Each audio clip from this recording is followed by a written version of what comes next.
అదే RTV app వార్తల్ని క్షణాల్లో చదివే అవకాశం ఉంటుంది. ఒక న్యూస్ పేపర్, ఒక టెలివిజన్ ఛానల్ మీ చేతుల్లో ఎప్పుడూ ఉంటాయి.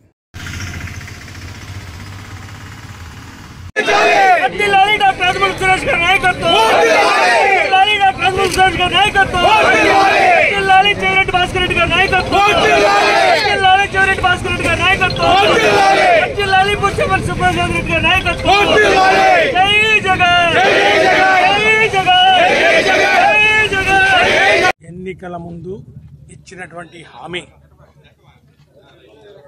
సూపర్ 6 కు షూరిటీ అది గాలికి వదిలేసి ఈరోజు ప్రజల మీద భారం మాత్రం గ్యారంటీ అయింది. సంపద సృష్టిస్తానని చెప్పి ముఖ్యమంత్రి గారు అంటుంటే ఏమో అనుకున్నాం. ప్రజల మీద భారం మోపుతూ ఛార్జీలన్నింటినీ పెంచుతూ మరి ముఖ్యంగా విద్యుత్ ఛార్జీలు 15,000 కోట్లకు పెంచడానికి సిద్ధమై ఈరోజు సామాన్య ప్రజల జోబుకు చిల్లుపడి ఈరోజు వారి నడ్డి విరిగేల విధంగా ఈరోజు ఈ యొక్క ట్రూ ఛార్జెస్ అని, ఈ యొక్క FPPCA ఛార్జీలని ఎడాపెడా ఈరోజు వాయిస్తూ అధికారంలోకి వచ్చిన 6 నెలల్లోనే ఇంత పెద్ద భారం.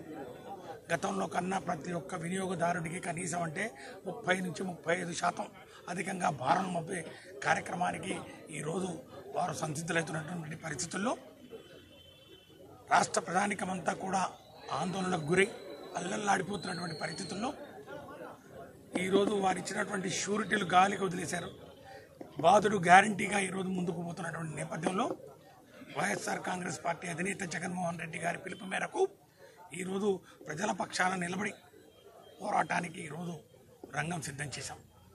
ఈరోజు అందరం కూడా వైఎస్ఆర్ కాంగ్రెస్ పార్టీ శ్రేణులంతా కూడా రోడ్డు బాట పట్టి ఈరోజు విద్యుత్ అధికారులకు ఈ ప్రభుత్వానికి ఒక డిమాండ్ చేస్తా ఉన్నాం. మీరు ఏదైతే 6,000 కోట్ల పైచులకు నవంబర్లో పెంచారో, జనవరిలో మళ్ళీ ఒక 9,000 కోట్లకు పెంచడానికి కార్యాచరణ సిద్ధమవుతున్నారో వీటిని రెండింటినీ బేషరత్తుగా ఈ 15,000 కోట్ల రూపాయలు ఏవైతే ఈ యొక్క విద్యుత్ ఛార్జీలు ఉన్నాయో అవన్నీ కూడా ఖచ్చితంగా విరమింపజేయాలని చెప్పి ఈరోజు మేము డిమాండ్ చేస్తున్నాం. గతంలో జగన్మోహన్ రెడ్డి గారి పరిపాలనలో దళితులకు, బడుగు బలహీన వర్గాల వారికి, అణగారిన వర్గాల వారికి, SC/ST కుటుంబాలకు 200 యూనిట్ల వరకు, అంటే గతంలో తెలుగుదేశం పార్టీ ఉన్నప్పుడు కేవలం 100 యూనిట్లు ఇచ్చేవాడు. దాన్ని 200 యూనిట్లకు పెంచుతూ 200 యూనిట్లు వరకు విద్యుత్ వినియోగదారులు ఎవరైతే ఉన్నారో SC/ST కుటుంబాలు వారికి ఉచితంగా కరెంటు ఇవ్వాలని చెప్పి 5 సంవత్సరాల జగనన్న. మరిన్ని వీడియోస్ కోసం ఛానల్ ని సబ్స్క్రైబ్ చేయండి. లేటెస్ట్ అప్డేట్స్ కోసం వాట్సాప్ ఛానల్ ని ఫాలో అవ్వండి. అండ్ లింక్ డిస్క్రిప్షన్ లో ఉంది.